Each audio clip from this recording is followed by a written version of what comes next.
صل على سيدنا ومولانا محمد وعلى آله وصحبه وبارك وسلم. الصلاة والسلام عليك يا سيدي يا رسول الله وعلى آلك وأصحابك يا سيدي يا حبيب الله. الصلاة والسلام عليك يا سيدي يا رسول الله وعلى آلك وأصحابك يا سيدي يا حبيب الله.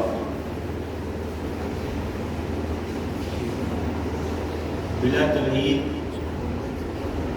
اور بلا تأمل وقت کی نزاکت کو پیش نظر رکھتے ہوئے ہم اپنی گفتگو کی ابتدا کرتے ہیں. جو مضمون جس پر آج مجھے گفتگو کرنے کا کہا گیا ہے وہ مضمون اپنی نوعیت کے اعتبار سے، اپنی اہمیت کے اعتبار سے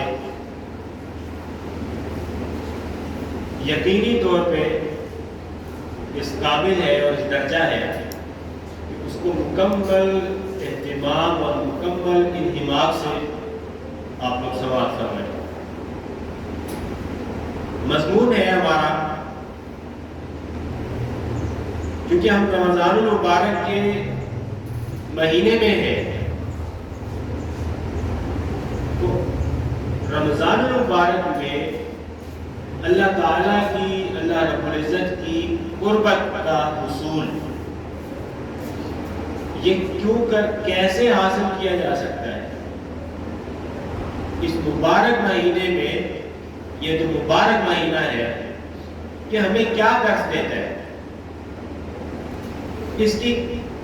اس سے ہمیں کیا سبق سیکھنا ہے، اور ہم نے اس مبارک مہینے سے اور ان کی اس مبارک ساعتوں میں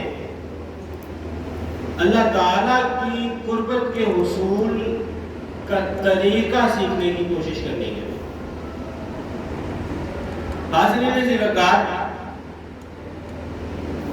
قبل اس کے کہ میں براہ راست اپنے مضمون کی طرف آؤں،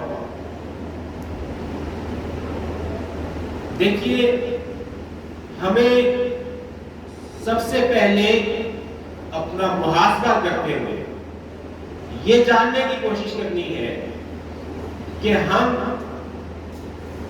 بحیثیت فرد کے، بحیثیت ہماری اجتماعی زندگی کے، ہماری آئینی زندگی، ہماری معاشرتی زندگی، الغرض ہم اپنی زندگی کے ہر مرحلے پر اور ہر درجے میں ایسے کیا اسباب ہیں کہ اللہ کی رحمت، اللہ تعالیٰ کی قربت، اللہ تعالیٰ کی کرم نوازی، اس کی عطائیں اور اس کی رحمتوں سے دور ہے.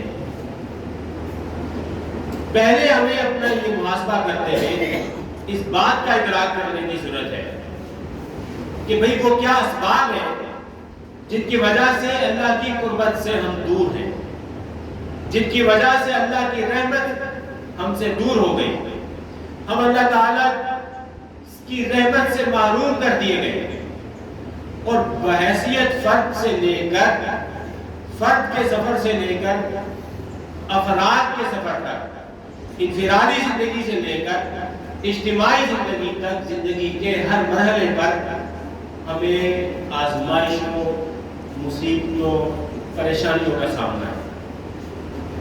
ہم وہ اسباب جانیں گے جن کی وجہ سے اللہ کی رحمت سے دور ہو رہے ہیں، جن کی وجہ سے اللہ کی قربت کے حصول کا حصول نہیں کر پا رہے.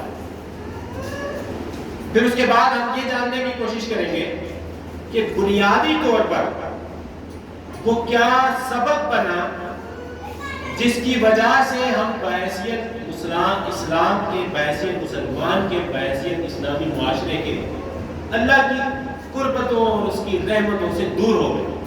اس کا بنیادی سبب کیا ہے؟ ہم آج کی مجلس میں انشاءاللہ تعالی اس بات کو بھی جاننے کی کوشش کریں گے، اور اینڈ میں باذن اللہ تعالی میں آپ کو قرآن مجید کی ایک سورت سے، ایک سورہ مبارکہ سے اس سے رہنمائی لیں گے، اور اس میں لگ بھگ 17-18 اللہ تعالیٰ نے ایسے فٹ سٹیپس بیان کر دیے کہ اگر کوئی شخص ان کو اختیار کرے تو وہ اللہ کی قربت پالے گا، اس کو اللہ تعالیٰ کی رحمت نصیب ہو جائے گی، اس کو اللہ تعالیٰ کی معرفت نصیب ہو جائے گی، وہ اللہ کے قریب چلا جائے گا۔ ایک بات ابتدائی طور پہ یہ ذہن میں رکھیے کہ اسلام اس میں رہبانیت نہیں ہے۔ اللہ تعالیٰ کا قرب پانا ہے، اگر آپ کو اس کی معیت کے تصور کو اگر پانا ہے، اس کی رحمت کا حصول اگر چاہیے، تو یہ بات سمجھ لیجئے کہ اس کے لیے یہ کوئی لازم ضابطہ نہیں ہے کہ ہر شخص آپ کہیں کہ وہ صائم النہار ہو جائے، وہ قائم اللیل ہو جائے، کہ وہ دن بھر روزے رکھنے لگے، یا رات بھر جو ہے وہ کھڑا ہو کے عبادت کرنے لگے۔ یہ کوئی حتمی مستقل ضابطہ نہیں ہے، بلکہ اسلام ایک ایسا پیارا دین ہے کہ یہ آپ کو اللہ کی قربت انشور کرتا ہے کہ آپ کو لازم طور پر اس کی معرفت اور قربت نصیب ہوگی، اور آپ اپنی روٹین لائف سرکل میں رہتے ہوئے کچھ ایسے فٹ سٹیپس ہیں، کچھ ایسے اللہ تعالیٰ کے دیے اصول ہیں، اللہ کی دی گئی رہنمائی ہے، تعلیمات ہیں، اگر ان پر عمل زندگی گزارتے ہوئے کر لیا جائے تو ہم میں سے زید بکر خالد ہر شخص اللہ تعالیٰ کا مقرب بن سکتا ہے، اللہ تعالیٰ کی قربت حاصل کر سکتا ہے، اس کی رحمتوں کا مستحق ٹھہرایا جا سکتا ہے۔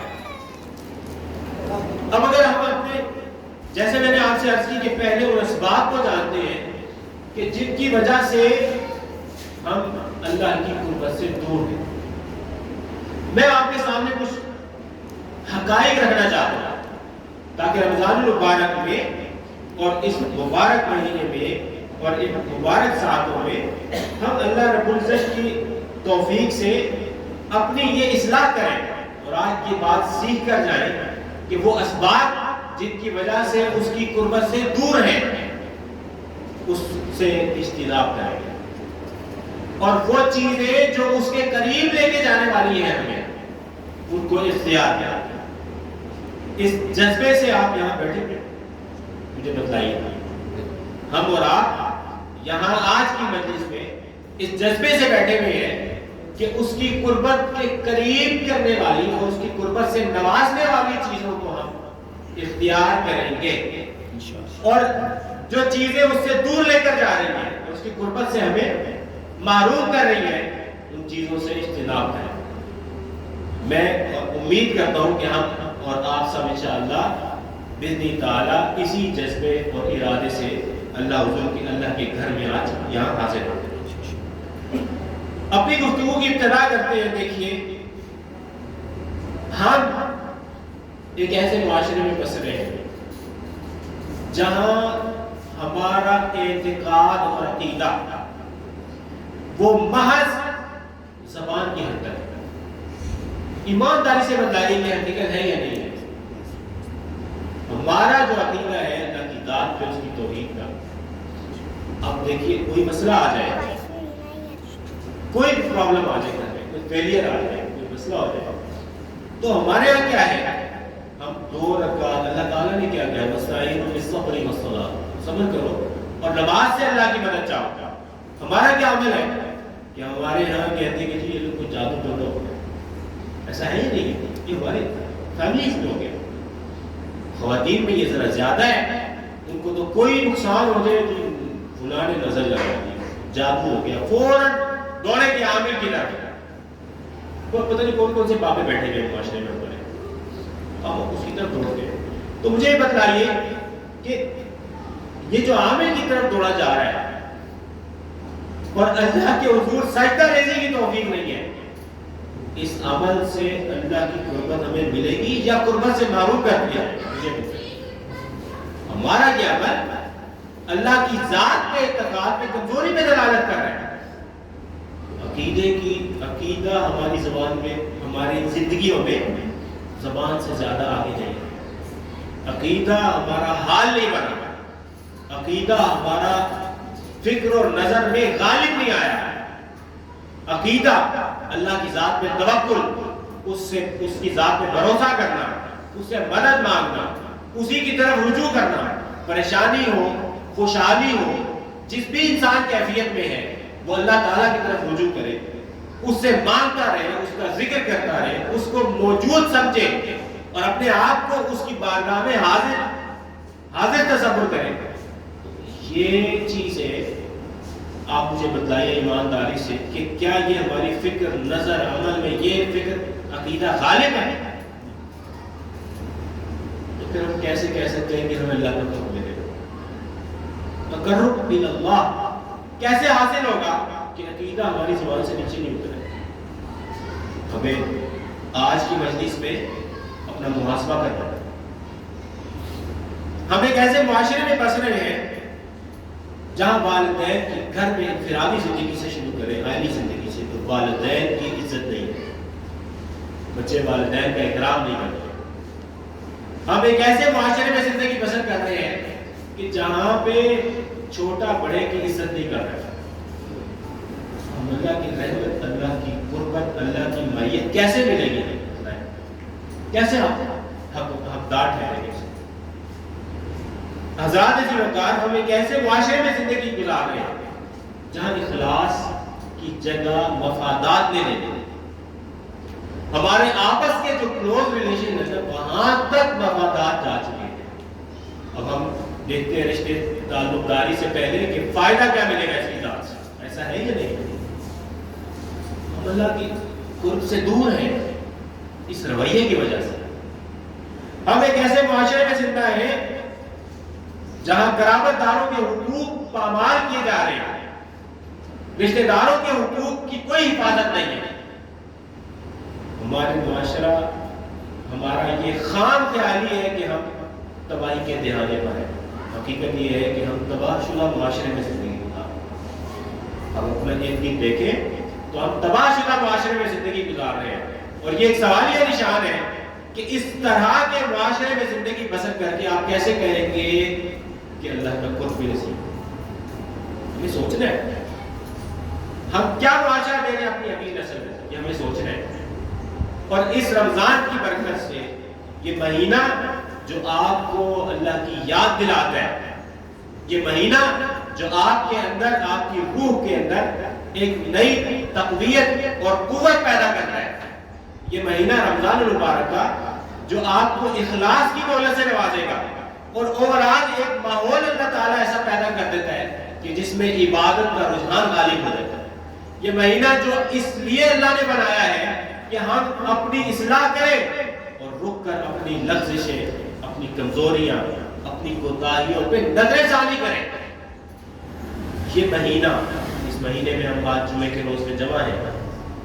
اب میں آپ سے بتلا رہا ہوں کہ آج یہ جو میں آپ کو پوائنٹ آؤٹ کروا رہا ہوں چیزیں، یہ اس لیے کروا رہا ہوں کہ ہم نے اپنا محاسبہ کرنا ہے، اور اگر اللہ کا قرب چاہیے، اللہ کی قربت چاہیے، اس کی معیت چاہیے، اس کی رحمت اور اس کی نعمتیں اور اس کی جود اور سخا اور اس کی کرم نوازیاں اور اس کا لطف چاہیے، تو لازم طور پہ ہمیں اپنا محاسبہ کرنا ہے اور اصلاح کی نیت سے ایک نئے جذبے سے اٹھنا ہے۔ یہ مہینہ، یہ تجدید عہد کا مہینہ ہے، تجدید عہد کا مہینہ۔ سامعین عزیز، ہم ایک ایسے معاشرے میں زندگی گزار رہے ہیں جہاں فضول خرچیاں آ رہی ہیں، جہاں خرچ کی ضرورت ہے وہاں خرچ نہیں ہے، اور جہاں ضرورت نہیں ہے وہاں پہ خرچ ہے۔ شادی بیاہ کے پروگرامز ہیں، کروڑوں روپے لگ رہے ہیں، چھوٹے موٹے ایونٹس ہیں، کروڑوں روپے لگ رہے ہیں، اور بیسیکلی انفاق، ایثار، خرچ کرنا، یہ بنیادی طور پہ اللہ نے جو نظام دیا ہے، یہ نظام دیا تھا کہ معاشرے سے غربت کا خاتمہ کیا جائے۔ تو ہم لوگ کیسے خرچ کر رہے ہیں؟ بتائیں، کیا غربت کا خاتمہ کر رہے ہیں؟ میں ایک ذہنی طور پہ یہاں بات عرض کرتا ہوں، میں انشاءاللہ اس کو بھرپور اس مضمون کو ہم دو نشستوں میں مکمل کریں گے، اس کو میں بالخصوص بھی ذکر کرنا چاہوں گا۔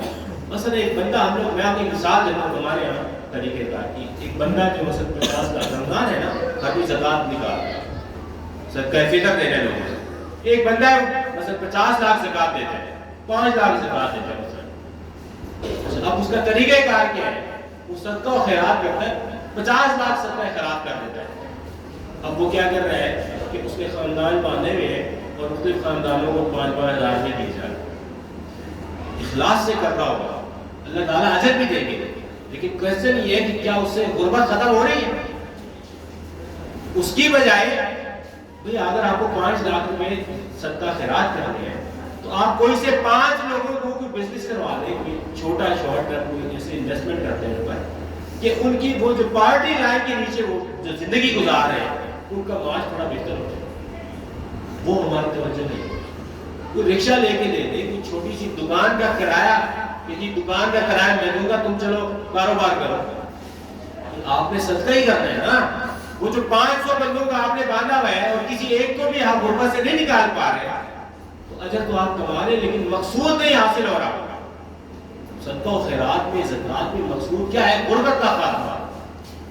تو آپ کسی کو رکشہ لے کے دے دیں، کسی کی ایجوکیشن میں آپ انویسٹ کرتے ہیں کہ یار چلو یہ غریب لوگ ہیں، یہ بچے کی تعلیم میرے ذمہ ہے، یہ پڑھ لکھ لے گا، اپنے گھر والوں کو اپنے گھر والوں کی کفالت کے قابل تو ہو جائے گا۔ مگر ہمارے ایسا نہیں ہے سوچ، نہ اس طرح کی پلاننگ ہے۔ ہم لوگ ایسے انویسٹ کر رہے ہیں کہ بس وہ اپنا نام ہو، نمود ہے تو آپ کا نام آ جائے، اور ہم لوگ اپنے عمل سے انڈائریکٹلی دوسرے کو محتاج کا اور ہاتھ پھیلانے کا عادی بنا رہے ہیں۔ کہتے کون صدقہ ہر چیز کر رہے ہیں، تو ہمارے یہاں جہاں خرچ کر رہے ہیں وہاں خرچ نہیں ہے۔ ہم ایک ایسے معاشرے میں زندگی گزار رہے ہیں کہ جہاں جو مستحق کمزور لوگ ہیں ان کا استحصال ہو رہا ہے، ان سے تلخ کرامی ہوتی ہے، ان سے بات کرنے کا انداز ہی ہو رہا ہے۔ جو صاحب ثروت ہے، صاحب مال و دولت ہے، اس سے بات کرنے کا انداز ہو رہا ہے، اور جو غریب مسکین بیچارہ کمزور آدمی ہے مالی طور پہ، اس سے ہمارا بات کرنے کا انداز کر ہے۔ تو ہم لوگ دوہرے رویے اختیار کیے ہوئے ہیں۔ اللہ کی قربت کیسے ملے ہمیں؟ ہم ایک ایسے معاشرے میں زندگی گزار رہے ہیں جہاں فقر کے خوف سے لوگ اپنے نومولود بچوں کو مار دیتے ہیں۔ آئے روز آپ لوگ واقعات سنتے رہتے ہیں، ریلوے اسٹیشن پہ کوئی چھوڑ کے چلی جاتی ہے، ماں باپ چھوڑ کے چلے جاتے ہیں بچے، یا مار دیتے ہیں۔ فقر کے خوف سے لوگ جانے لے رہے ہیں۔ کیسے معاشرے میں رہ رہے ہیں؟ ہم ایک ایسے معاشرے میں زندہ ہیں جہاں ناحق قتل ہے، اور ایک مسلمان کا خون پانی سے بھی ارزاں ہے، ایسے بہا ہے جیسے پانی بہہ رہا ہے۔ ناحق قتل کر رہے ہیں، بھائی کا قاتل ہے۔ کتنے وراثت کے کیسز آپ سنتے ہیں کہ وراثت کے جھگڑے ہوئے اور پھر بھائی نے بھائی کو قتل کر دیا، ماں باپ کو قتل کر دیتا، وراثت کے جھگڑے میں ماں باپ کو قتل کر دیتا۔ اب جب ہم اس معاشرے میں زندہ ہیں تو مجھے بتلائے اللہ کی رحمت، اس کی قربت، اس کے استحقاق کیسے ہوا؟ یہ اسباب ہے، ہمیں ان پہ غور کریں، یہ ایسے گزر کے نہ جائیں، رک کے سوچیں کہ ہم لوگ کہتے ہیں کہ جی تبدیلی آ جائے، فلاں آ جائے، فلاں آ جائے، وہ ہماری زبان تک ہے، ہمارا عمل کیا ہے؟ یہ المیہ ہے اور ہمیں اس پہ سوچنا ہے، اور آج کی مجلس میں یہ ارادہ لے کے اٹھنا ہے کہ ہم اب سے زبانی بات تک نہیں رہیں گے، ہم اس سے ایک قدم آگے عمل کریں انشاءاللہ۔ دیکھیے ہم ایک ایسے زمانے میں ہیں اور ایسے معاشرے میں ہیں جہاں ناپ تول میں کمی ہے۔ لائیے ناپ تول میں کمی ہوگی تو بتلائیں اللہ کی قربت کیسے ملے گی، کیسے مستحق جائے گا، اللہ کی رحمت کیسے آئے گی؟ یہاں صورتحال یہ ہے کہ آپ کو معلوم ہے کہ رمضان سے ایک رات چاند رات اچانک ہو گئی، ایک رات پہلے جو ریٹس تھے اگلے روز آپ دیکھ لیں فروٹ کے جو ہمارے ریٹس ہوتے ہیں، جتنی ایک دم کتنی مہنگائی، 4-5 گنا ریٹ بڑھا دی۔ مسلمان ہے اور ہم کہتے ہیں کہ اللہ کی قربت ملے، کیسے ملے؟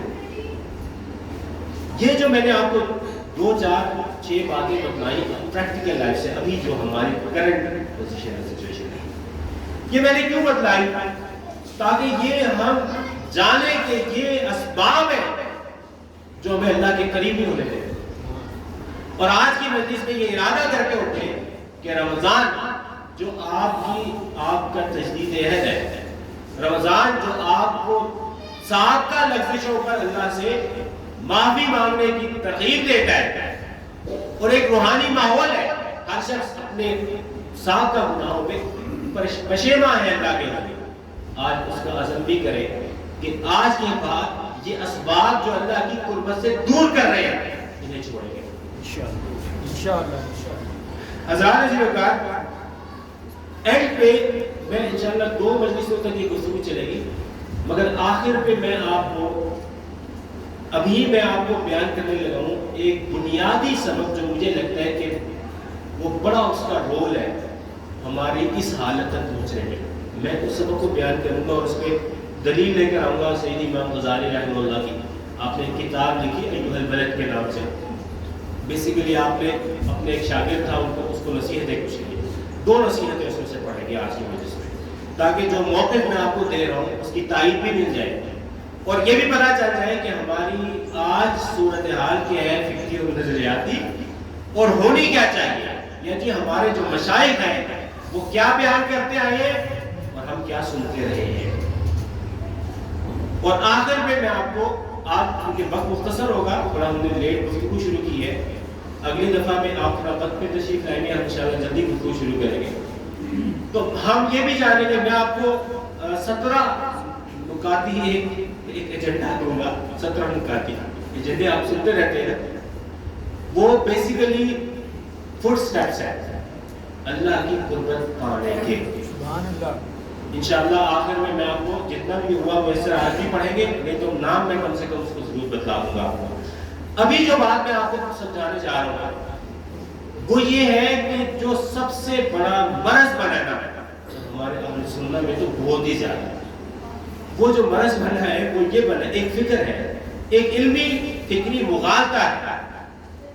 وہ مغالطہ یہ ہے کہ ہم یہ سمجھے بیٹھے ہیں کہ جنت تو ہماری پکی ہے، جنت ہماری ہے، جنت ہماری جاگیر ہے، جنت ہماری پکی ہے، ہمارا بیڑا ہی پار ہے۔ تو پیر صاحب کو پتہ نہیں چھوٹ کریں گے اور اچانک بیڑا پار ہو جائے، یہ ہماری فکر میں سوچ میں یہ چیز غالب آ گئی۔ اس کی بے برکتی یہ ہوئی کہ ہمارے ہاں عمل ختم ہو گیا اور اس کو ریپلیس کر لیا عمل نے، حمزہ سے۔ عمل کام ہے، ورک ہے جو آپ کرتے ہیں، محنت ہے، آپ کا مجاہدہ ہے، آپ کا تزکیہ ہے، آپ جو ایفرٹ کر رہے ہیں وہ عمل ہے، اور عمل کہتے ہیں امید کو۔ اب ہمارے پاس صرف عمل ہے۔ پہلے زمانے میں کچھ عرصہ تک تو یہ دور تھا کہ عمل میں کمزور تھے، علم پھر بھی تھا، اور اب ہم اس حال کو پہنچ چکے ہیں کہ نہ عمل ہے اور اس جھوٹی امید نے جو ایک علمی مغالطہ ہے اس نے ہم سے علم کی توفیق اور نعمت بھی چھین لی۔ اب ہمارے پاس علم بھی نہیں ہے، عمل تو ویسے ہی گیا سنیوں کے پاس سے، سننا کی بالخصوص بات کرو اور بالعموم مسلمانوں کی بات کرو کہ ہمارے ہاں اہل اسلام کے ہاں عمل تو ویسے ہی گیا، لیکن اس ایک علمی مغالطے نے اتنا نقصان کیا کہ ہمارے ہاں سے علم کی نعمت بھی چھین لی، علم کی نعمت بھی چھین لی۔ حاضرین عزیز وقار، اس بات کو سمجھ لیجئے، اور آج اس بات کو میں بالخصوص ذکر کروں گا کہ یہ علمی مغالطہ روحانی پیشواؤں کی طرف سے بھی آیا ہے، روحانی پیشوا ہمارے جو پیرانے کرام ہیں، یہ علمی مغالطہ یہ ہمارے مذہبی پیشواؤں کی طرف سے بھی آیا ہے کہ ہم نے امید اس کو کل سمجھ لی ہے اور اس کے نتیجے میں علم اور عمل چھوڑ دیا، یا علم کی حد تک ہے، میں نے آپ کو کچھ باتیں بتلائی، آپ کو علم ہو گیا اس کا، بس وہ علم جو آپ کو ہو گیا ہمارے یہاں بس اس علم تک ہے، اس سے آگے کہ آپ عزم کریں، مضبوط ارادہ کریں کہ نہیں اب عمل بھی کرنا ہے، اور یہ وجود جو اللہ کی رحمت اور اس کی قربت کی دوری کا باعث ہے ہم نے اس کو ختم کر دیا، عمل بھی کریں گے، اور آج کی مجلس میں یہ ارادہ لے کر جائیں۔ یہ بات سمجھ لیجئے، میں امام غزالی رحمہ اللہ کی بات سے شروع کرتا ہوں۔ ایک ضابطہ یہ ہے، امام غزالی رحمہ اللہ نے فرمایا کہ علم عمل کے بغیر نفع نہیں دے گا، یہ اصولی ضابطہ ذہن میں بٹھا لیں. ہم لوگ اس حال تک اس وجہ سے آ گئے کہ علم ہمارے پاس اتنا تھوڑا کم زیادہ جو معلومات کی حد تک ہے. باقاعدہ ہمارے یہاں ہم خود دیکھ لیں کہ باقاعدہ دین سیکھنے کا جذبہ کتنوں میں ہے, اس کا آپ کو خود اندازہ ہو جائے گا. مگر یہ کہ جو یہ معلومات چلتی پھرتی مل جاتی ہیں اس پر کل تکیہ ہے. مگر امام غزالی رحمہ اللہ فرماتے ہیں کتاب عیون البلد میں کہ حضرات علم بنا عمل کے نفع نہیں دے گا. اب آپ تیزی سے اس کی مثال سن لیجئے. فرماتے ہیں ایوہ الولد, اے میرے بیٹے, امام غزالی رحمہ اللہ فرماتے ہیں النصیحۃ سہل والمشکل قبولها. فرماتے ہیں کہ بھائی نصیحت تو بہت آسان ہے, نصیحت تو بہت آسان ہے, مشکل کیا ہے اس کا قبول کرنا. میں نے آپ کو باتیں بتلائی, آپ نے سنی, بہت آسان ہے. لیکن رمضان کی برکت سے ہم انشاءاللہ اس ارادے سے اٹھیں گے کہ ہم ان چیزوں کو اپنی زندگی سے روکیں گے, عملاً بھی روکیں گے. فرمایا کہ قبول مشکل ہے, اور یہ کیوں مشکل ہے؟ لأنها في ملاك متبع الهوى مر. فرمایا کہ جو نفس پرستی کی, نفس کی جو دھوکے بازی ہے, نفس کا فریب ہے, جس کو نفس پرستی کی عادت پڑ جائے, فرمایا اس کے لیے یہ نصیحتیں کڑوی ہیں. یہ نصیحتیں اس کے لیے کڑوی ہیں اس کے لیے. اور فرمایا کہ اس کی وجہ یہ ہے کہ جو مناہی ہے جن سے اللہ رسول نے منع کیا ہے, ایسے اعمال جن سے اللہ رسول نے منع کیا ہے, وہ انسان کو عزیز ہوتے ہیں, دل کے قریب ہوتے ہیں, دل انہیں مانتا ہے, دل انہیں تسلیم کر لیتا ہے. چلو یار نماز چھوڑ دیتے, چلو یار تراویح کی جماعت چھوڑ دیتے, کوئی بات نہیں, گھر میں پڑھ لیں. یا چھوٹی موٹی جو ہے آج کل موبائل خود ایک آپ کو پتہ ہے ایک پوری وہ گلوبل ہٹ ہے, محبوب ہے. برائی انسان کے نفس کو پسند ہے. اب فرماتے ہیں کہ انسان یہ سمجھ لیتا ہے فَإِنَّهُ يَحْسِبُ أَنَّ الْعِلْمَ الْمُجَرَّدَ سَيَكُونُ نَجَاتًا. کوئی سمجھ لیتے ہیں کہ جو علم حاصل کر لیا اسی پہ نجات ہو جائے گی, علم حاصل کر لیا اس پہ نجات اور اس پہ خلاصہ ہو جائے گا, اور یہ اس کے نتیجے میں وہ عمل سے مستغنی ہو جاتا ہے. اور فرمایا کہ یہ جو اعتقاد ہے, عقیدہ ہے کہ بس علم کافی ہے, عمل کی ضرورت نہیں ہے, یا عمل کی طرف آگے قدم نہیں بڑھا, فرماتے ہیں یہ فلاسفہ کا عقیدہ ہے, یہ اعتقاد ہے فلاسفہ کا, فلسفیوں کا. ان کے ہاں علم بلا عمل ہے, ان کے ہاں بس فلسفہ ہی فلسفہ سارا, منطق ہے, بس باتیں ادھر ادھر اسی میں گھومتی رہتی ہیں. فرمایا کہ یہ ان کا عمل ہے. اور پھر آپ نے دلیل دی, فرمایا سبحان اللہ العظیم لا يعلم هذا القدر. ایسا شخص جو سمجھتا ہے کہ علم کافی ہے, معلومات ملنی کافی ہے, عمل کی ضرورت نہیں, فرماتے ہیں کہ وہ اس قدر بھی نہیں جانتا کہ وہ جب علم حاصل کر رہا ہے اور عمل نہیں کر رہا تو وہ اللہ اس کو اپنے خلاف اس کا عمل نہ کرنا, وہ اللہ تعالیٰ کو اسباب مہیا کر رہا ہے اس کے مواخذے کے, اسی پر مواخذہ ہو جائے گا اس کا کہ علم تھا عمل نہیں کیا. تو وہ فرماتے ہیں کہ لوگ اس کو آسان نہ سمجھیں. آج جو میں نے معلومات آپ کو دے دی ہیں اور خود بھی میں نے لی ہے, اگر میں اس پہ عمل نہیں کر رہا ہوں, ہم عمل نہیں کر رہے, تو اس پہ مواخذہ ہو جائے گا, گرفت ہو جائے گا کہ بھئی علم تھا اور پھر بھی عمل نہیں کیا. اور دلیل لے کر آئے ہوئے نے فرمایا اشد الناس عذابا یوم القیامہ, قیامت کے روز سب سے بڑھ کر عذاب ہوگا ایسے عالم کو, علم والے کو, لا ينفعه اللہ بعلمہ, اس کے علم سے اللہ نے اس کو نفع نہیں کیا. علم نفع میں ڈالے گا جب آپ عمل کریں گے, جب آپ عمل کریں گے, عمل ہوگا تو اللہ کی قربت کے استحقاق ہوگا. پھر آپ نے امام حضرت جنید بغدادی کا ایک واقعہ نقل کیا. حضرت جنید بغدادی کے بارے میں فرماتے ہیں کہ رؤیا فی المنام بعد موتہ. حضرت جنید بغدادی یہ صوفیاء کے ائمہ تصوف میں سے, انہیں کہتے ہیں شیخ الطائفہ ہے. تصوف میں موسٹ اتھینٹک جو شخصیت ہے حضرت جنید بغدادی, اور آپ کی تحریرات بھی بہت زیادہ ہیں جس پہ کلام کیا, آپ نے تصوف کے دقائق پر کلام کیا. فرماتے ہیں کہ علم کو خواب میں دیکھا گیا وصال کے بعد, اور پوچھا کہ جی ابو القاسم بتلائیے کیا آپ کے حوال ہے, تو فرمایا طاحت العبارات وفنیت الاشارات. کہتے ہیں کہ جو عبارتیں میں نے لکھی اور جو تصوف کے دقائق اشارات میں میں نے کلام کیا، سب فنا ہو گیا، مطلب کچھ کام نہیں آیا۔ کام کیا آیا؟ وما نفعنا الا رکعات، وہ تھوڑی سی رکعات ہمارے لیے کام آئی، رکعناها فی جوف اللیل، جو آدھی رات کو اٹھ کے ہم نے اللہ کے حضور سجدے کیے تھے۔ فرماتے ہیں جو اللہ کے حضور سجدے کیے آدھی رات کو اٹھ کے، جو عمل کیا وہ اللہ نے اس کو قبول کیا، اس پہ بخشش ہوئی، اس پہ مغفرت ہوئی۔ اور فرماتے ہیں امام غزالی، یہ ہم سب کے لیے آج کا درس ہے، ہمارا مضمون ہے کہ اللہ کی قربت کیسے ملے، اللہ کی معیت کیسے ملے۔ یہ ہمارے لیے درس ہے کہ جب تک آپ میں بولتے رہیں گے اور سنتے رہیں گے تو خالی بولنے سننے سے اللہ کی قربت نہیں ملتی۔ کیسے ملے گی؟ جو سن رہے ہیں اس پر عمل کریں۔ فرمایا ایھا الولد، اے بیٹے، لا تکن من الاعمال مفلسا، فرمایا کہ عمل میں مفلس نہ بنو، عمل کے فقیر نہ بنو۔ یہ نہ ہو کہ عمل کا جو تمہارا دفتر ہے وہ خالی ہو۔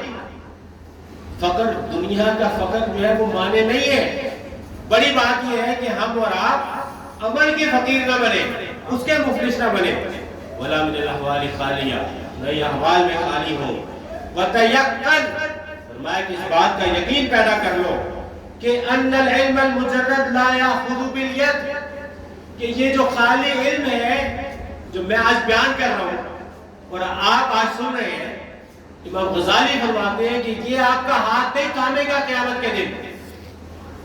ہم کیوں اللہ کے قریب نہیں ہو رہے؟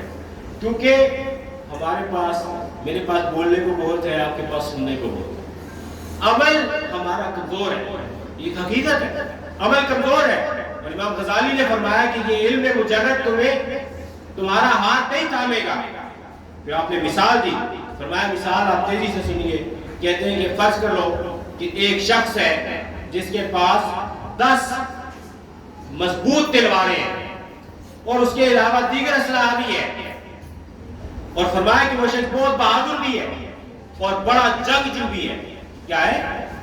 بڑا جنگجو بھی ہے۔ اب وہ شخص، اس کے سامنے اچانک ایک ڈرا دینے والا خطرناک شیر آ جائے۔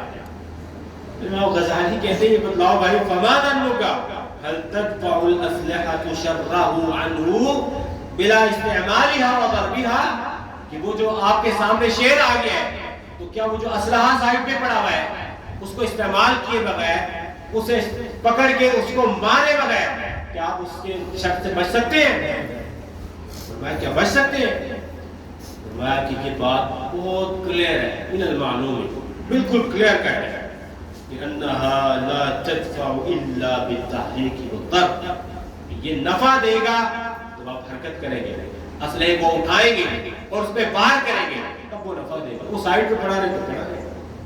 فرمایا کہ اب یہ بات سمجھیے، فرمایا کہ لو قرأ رجل 100,000 مسئلہ، ایک شخص 1,00,000 مسئلے یاد کر لیتا ہے، میں بیان کر لیتا ہوں آپ سن لیتے ہیں، 1,00,000 مسئلے یاد کر لیتا ہے، فرمایا اور اس کو تعلیم حاصل کر لیتا ہے، وَلَمْ يَعْمَلْ بِهَا، اور اپنی زندگی میں اس میں سے کسی پر عمل نہیں کر رہا، فرمایا کہ لَا تُفِيدُهَا إِلَّا بِالْعَمَلِ، اس کو عمل کے علاوہ نفع نہیں۔ سامعین ذکرکار، اللہ کی قربت جو نہیں مل رہی اس کا سبب یہ ہے کہ ہم معلومات کی حد تک ہیں، ہم عمل کی طرف نہیں جا رہے۔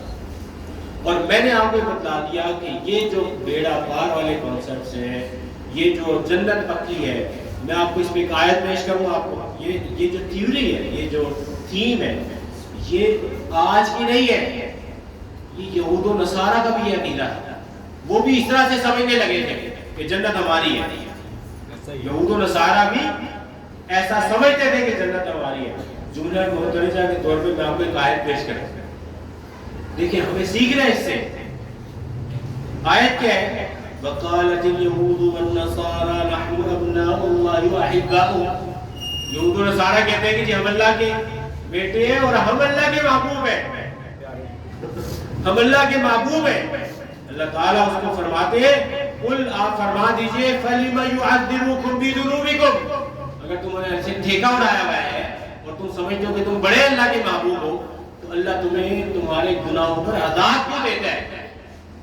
یہ ہمیں بھی سوچنا ہے کہ ہمارے خیال میں بھی ہم سنی ہے ٹن ٹن ٹن والے، اور ہمارے جنت بھی ہمارا ہے اور سب کچھ ہے، تو اللہ تعالیٰ جو یہود سے کویسچن کر رہا ہے، میں اور آپ ہم دونوں ہم سب اپنے آپ سے پوچھیں، اللہ فرما رہا ہے فَلِمَ يُعَذِّبُكُمْ بِذُنُوبِكُمْ، اگر ہمارا ٹھیکہ ہے کوئی اللہ تعالیٰ سے تو مجھے بتلائیں کہ ٹھیکہ عمل کی ہمیں ضرورت نہیں ہے، تو اللہ تعالیٰ کہتا ہے تو یہ بتلاؤ کہ اللہ تمہیں گناہوں پہ عذاب کیوں دیتا ہے؟ ہم لوگ عذاب میں، آزمائشوں میں، مشکلات میں مبتلا ہے یا نہیں ہے؟ تباہ ہو چکے ہیں، اس تصور نے ہمیں تباہ کر دیا، یہ جو جھوٹی امید ہے نا کہ بس ہمارا ٹھیکہ ہے، اس سے تباہ کر دیا۔ اور ایک اور جگہ پر تو صاف لفظ آئے، اور اللہ تعالیٰ نے یہ تو معاہدہ کیا نا، ایک جگہ پہ فرمایا ان کانت لکم الدار الآخرہ، تمہارا خیال یہ ہے عند اللہ خالصۃ من دون الناس، تمہارا اگر یہ عقیدہ ہے، ماننا ہے کہ اللہ تعالیٰ کے ہاں گھر ہے تمہارا، اللہ نے تمہارا گھر رکھا ہوا ہے آخرت میں، اللہ سے کوئی ایگریمنٹ ہے تمہارا، اگر تمہارا یہ عقیدہ ہے تو فرمایا فَتَمَنَّوُا الْمَوْتَ إِن كُنتُمْ صَادِقِينَ، تو موت مانگو، موت نہیں مانگے کبھی، کیونکہ عمل ہی کچھ نہیں کیے، زبان پر ہے کہ جی ہمارا جنت ہماری ہے، جنت۔ اس سوچ نے ہمیں علم سے معلوم کیا، اس سوچ نے ہمیں عمل سے معلوم کیا، اس کے نتیجے میں ہم اللہ کی قربت سے معلوم، اس کے نتیجے میں اللہ کی قربت سے معلوم۔ اور اس میں ایک بات آپ کو بتا دو، امام غزالی، یہ جو ہمارے یہاں ایک اور یہ بھی مغالطہ ہے، ہم یہ سمجھتے ہیں کہ اللہ کی رحمت مل جائے گی ہمیں، عمل کے بغیر بھی اللہ کی رحمت مل جائے گی، اس تصور کو بھی سمجھ لیں اور امام غزالی سے سمجھ لیں، میں اپنی بات نہیں کر رہا۔ امام غزالی فرماتے ہیں کہ وَلَوْ قَرَأْتَ الْعِلْمَ مِئَةَ سَنَةٍ، 100 سال تک تم علم حاصل کرتے ہو، وَجَمَعْتَ أَلْفَ کتاب، 1000 کتابیں اپنے پاس جمع کر لو، تو یہ بڑے عالم فاضل ہیں، بہت کمال کے عالم ہیں، بہت بڑے مناظر ہیں، بہت بڑے تصوف کے امام ہیں۔ فرماتے ہیں لا تکونوا، اس کے باوجود لا تکونوا مستعدا لرحمت اللہ، میں اللہ کی رحمت تمہیں نہیں ملے گی، اس کے استعداد ہی نہیں ہے تمہاری۔ کیا علم ہے، استعداد نہیں ہے تمہاری، اتنا علم ہونے کے باوجود اللہ کی رحمت کے حقدار نہ ٹھہراؤ گے۔ اور فرمایا کب الا بالعمل، اور پھر دلیل لے کر آئے، وہ سمجھ لیجئے یہ ہمارے بنیادی تصور کو ٹھیک کرنا آج کی مجلس میں، بنیادی ہمارے ہاں جو تصور ہو گیا نا کہ بیڑا پار ہے، عمل کی ضرورت نہیں ہے، محنت، مجاہدے، ریاضت کی ضرورت نہیں ہے، اس کی وجہ سے ہم اللہ کی رحمت اور قربت سے دور ہیں، اس تصور کو آج توڑ کے اٹھے۔ امام غزالی کا قول آپ کو بتلا رہا ہوں، فرمایا دلیل پکڑی، فرمایا اللہ نے فرمایا وَلَيْسَ لِلْإِنسَانِ إِلَّا مَا سَعَى، کہ اللہ انسان کے لیے صرف وہی اس کے مقدر میں ہے جس کے لیے اس نے ایفرٹ کیا۔ مجھے بتلا دیجیے، ایفرٹ کیے بغیر، محنت کیے بغیر کوئی بچہ کے امتحان میں پاس ہو، محنت کے بغیر ہو سکتا ہے؟ نہیں ہو سکتا بھائی، یہ کوئی ضابطہ ہی نہیں ہے کہ آپ کہیں گے جی فیضی میرا بیڑا پار ہونے اور فلو اور فلو، یہ کوئی ضابطہ نہیں ہے، یہ جہالت ہے۔ فرمایا اللہ تعالیٰ نے فرمایا فَمَنْ كَانَ يَرْجُو لِقَاءَ رَبِّهِ، جو اللہ تعالیٰ سے ملاقات کرنا چاہتا ہے، اس کی قربت چاہتا ہے، اس کی معیت خاصہ میں بیٹھنا چاہتا ہے، اس کی حضوری چاہتا ہے، اللہ سے ملاقات چاہتا ہے، فرمایا فَلْيَعْمَلْ عَمَلًا صَالِحًا، تو اس پر لازم ہے کہ نیک عمل کرے۔ مجھے بتائیں، اللہ کی قربت خود اللہ تعالیٰ مقید کر رہا ہے نیک عمل کے ساتھ، ہم کہہ رہے ہیں بیڑے پار، جنت کا کوئی ٹھیکہ کیا ہوا ہم نے، کوئی کہیں سگنیچر ہوا ہے کہیں، کیا کر رہے ہیں؟ اس وجہ سے اللہ کی قربت اور رحمت سے دور ہے کہ عمل نہیں کرتے، بس سن لیتے ہیں، میں بیان کر رہا ہوں آپ سن رہے ہیں، اگر میں اور آپ ہم دونوں ہم سب عمل نہ کریں گے تو پھر یہ سب وبال بن جائے گا گلے میں، اللہ تعالیٰ محفوظ رکھے گا۔ اور اس کے علاوہ دیگر آیات سے بھی آپ نے استدلال کیا، اور امام غزالی نے فرمایا کہ یہ بنیادی تصور واضح کر دیا کہ اللہ کی رحمت کس کو ملے گی؟ جو عمل صالح کرے۔ اللہ کی قربت کسے ملے گی؟ جو عمل صالح کرے۔ ہمیں یہ اپنی بات میں آپ کو بات سمجھانی ہے، ہم یہ سمجھ نہیں پا رہے ہیں، ہمارے ہاں مذہبی پیشواؤں نے یا روحانی پیشواؤں نے علمی مغالطے کی بنا پر ہمیں کل تکیہ اچھی امیدوں پر باندھ دیا بس، تو وہی ہے سب کچھ، اور پھر احادیث سے استشہاد کیا آپ نے اور احادیث لے کر آئے۔ اس کے بعد امام حسن بصری کا قول لے کر آئے۔ اللہ تعالیٰ فرماتے ہیں ہمارے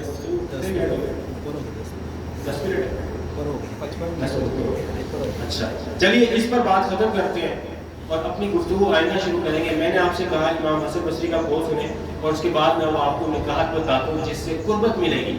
میں نے آپ کو کہا کہ قربت الہیہ کے لیے آج اسلام ایسا فطرت کا دین ہے، دین فطرت ہے، کہ اس کے لیے ضروری نہیں ہے کہ آپ غاروں میں چلے جائیں، یا ضروری نہیں ہے کہ آپ سارے کام چھوڑ کے سارا دن روزہ رکھیں، ساری رات عبادت کریں، یہ ضروری نہیں ہے۔ کچھ فٹ سٹیپس ہیں، کچھ اللہ تعالیٰ نے ہدایات دی ہیں، ان کو اللہ کی رضا کی خاطر اختیار کرنا ہے تو قربت مل جائے گی، اور اس میں انشاءاللہ اگلی مجلس میں ہم ذکر بھی کریں گے۔ اس میں پہلا ہے عقیدے کو زبان سے ہٹا کر اپنے قلب اور نظر میں عمل میں غالب کرنا، ہمیں اس کی ضرورت ہے۔ اور سورہ اسراء کی پہلی آیت میں اللہ تعالیٰ نے فرمایا، یہاں 23 آیت میں 23 میں فرمایا وَقَضَىٰ رَبُّكَ أَلَّا تَعْبُدُوا إِلَّا إِيَّاهُ، اسی کی عبادت کرو، پہلی بات۔ دوسرا چیز جو اللہ کی قربت دلائے گی وہ والدین کے ساتھ بھلائی ہے، فرمایا وَبِالْوَالِدَيْنِ إِحْسَانًا، اور آگے اس کی تفصیل ہے کہ بڑھاپے کو بھی پہنچے تو بھی آپ خیال رکھیے۔ تیسرا اللہ کی قربت کا ذریعہ اخلاص کے ساتھ اور صالحیت کو اختیار کرنا ہے۔ اللہ تعالیٰ نے فرمایا ان تکونوا صالحین فإنہ کان للأوابین غفورا، مغفرت اس کی اسے ملے گی جو رجوع کر کے بار بار اس سے معافی مانگے گا، عمل صالح کرے گا۔ اگر آپ کو اللہ کی قربت چاہیے تو ذاتہ اللہ تعالیٰ نے فرما دیا کہ قرابت داروں کے حقوق ادا کرو اللہ کی رضا کی خاطر، فرمایا وآتِ ذی القربى حقہ، قرابت داروں کے حقوق ادا کرو، والمسکین، مساکین کے حقوق ادا کریں۔ اور اللہ تعالیٰ نے فرمایا اگر قربت چاہیے اللہ کی تو ضابطہ ایک بتلایا، فرمایا ولا تبذر تبذیرا، فضول خرچی نہ کرو، فرمایا کہ جو فضول خرچی کرنے والے ہیں وہ کانوا اخوان الشیاطین، وہ شیطان کے بھائی ہیں۔ اسی طرح اللہ تعالیٰ نے فرمایا کہ مستحقین کے ساتھ نرم کلامی کریں، ان سے تلخ کوئی نہ کریں، یہ اللہ کی قربت کو دور کرے گا، اس کی رحمت سے محرومی کا سبب بنے گا۔ خرچ میں اعتدال کرنا یہ اللہ تعالیٰ کی قربت کا سبب ہے اور اس کی رحمت کے حصول کا سبب ہے۔ یہ اعتقاد رکھنا اپنے عمل میں کہ اللہ تعالیٰ رزق کو دینے والا ہے، کوئی جس سے چاہتا ہے کم کرتا ہے، جس سے چاہتا ہے بڑھا دیتا ہے، یبسط الرزق لمن یشاء ویقدر، یہ عقیدہ رکھنا یہ آپ کو جو ہے نا فرسٹریشن سے بچاتا ہے۔ یہ عقیدہ مضبوط کرنے کی ضرورت ہے اللہ کی قربت کے لیے۔ فقر کے خوف سے بچوں کو مارا جا رہا ہے، اس کو ختم کرنے کی ضرورت ہے اگر اللہ سے دوستی کرنی ہے تو۔ فرمایا وَلَا تَقْتُلُوا أَوْلَادَكُمْ خَشْيَةَ إِمْلَاقٍ، فرمایا کہ فقر کے خوف سے اولاد کو نہ قتل کرو۔ اور اگر آپ کو اللہ کی قربت چاہیے تو فرمایا کہ بدکاری سے بچو، وَلَا تَقْرَبُوا الزِّنَا، فرمایا کہ زنا نہ کرو، بدکاری سے بچو۔ اللہ کی قربت چاہیے تو فرمایا کہ ناحق قتل نہ کرو، وَلَا تَقْتُلُوا النَّفْسَ، قتل نہ کرو کسی جان کو۔ قربت چاہیے اللہ کی تو فرمایا وَلَا تَقْرَبُوا مَالَ الْيَتِيمِ، کسی کی یتیم کے مال کو نہ کھائیں، یتیم کے مال کی حفاظت کر رہے، اللہ کی قربت ملے گی آپ کو۔ اور فرمایا کہ اگر اللہ کی قربت چاہتے ہو تو ایفائے عہد کرو، وعدہ پورا کرو، فرمایا وَأَوْفُوا بِالْعَهْدِ إِنَّ الْعَهْدَ كَانَ مَسْئُولًا۔ اگر آپ کو اللہ کی قربت چاہیے تو اللہ کی قربت ملے گی ناپ تول میں کمی پیشی نہ کرنے پر، اللہ کی معیت ملے گی، اس کی رضا ملے گی۔ فرمایا وَأَوْفُوا الْكَيْلَ أَوْفُوا الْكَيْلَ إِذَا كِلْتُمْ، اور فرمایا کہ وَزِنُوا بِالْقِسْطَاسِ، برابر ترازو کے ساتھ جو ہے نا مال کو دو، اور یہ کہ بے جا بیکار کی باتوں کے پیچھے نہ پڑو۔ حاضرین ذوالوقار، میں اپنی بات کو ختم کرتا ہوں، اگلی مجلس میں اس کو مکمل کریں گے۔ آج ہم نے گفتگو تھوڑا لیٹ شروع کی اور تھوڑا لیٹ ہو بھی گیا۔ خلاصہ کلام کیا ہے؟ اللہ کی قربت ملے گی جب آپ نے یہ جو میں نے کچھ باتیں بتلائیں اس کو ہم تفصیلاً بھی پڑھیں گے۔ یہ بعض اس میں ایسے معاملات ہیں کہ ہماری جو معاشی زندگی ہے، جو ہماری معاشرتی زندگی ہے، وہ ساری نکھر جائے گی، اس سے وہ بھی نکھرے گی، معاشرے سے غربت کا خاتمہ بھی ہوگا، اور نتیجے میں اللہ کی قربت اور اس کی رضا بھی ملے گی۔ آج ارادہ کیجئے کہ یہ جو ایک علمی مغالطہ ہے کہ بس بیڑے پار ہے اور پھر ایگریمنٹ ہوا ہے، اس پہ نہیں تکیہ کرنا، بلکہ کیا کرنا ہے؟ عمل کرنا ہے۔ اللہ کی رحمت کا ملے گی جب آپ عمل صالح کریں گے۔ آج سے ہم یہ ارادہ کیجئے، اللہ تعالیٰ کے حضور دعا ہے جو کہا سنا اس پر عمل کی توفیق نصیب فرمائے۔ وما علیہ الا البلاغ۔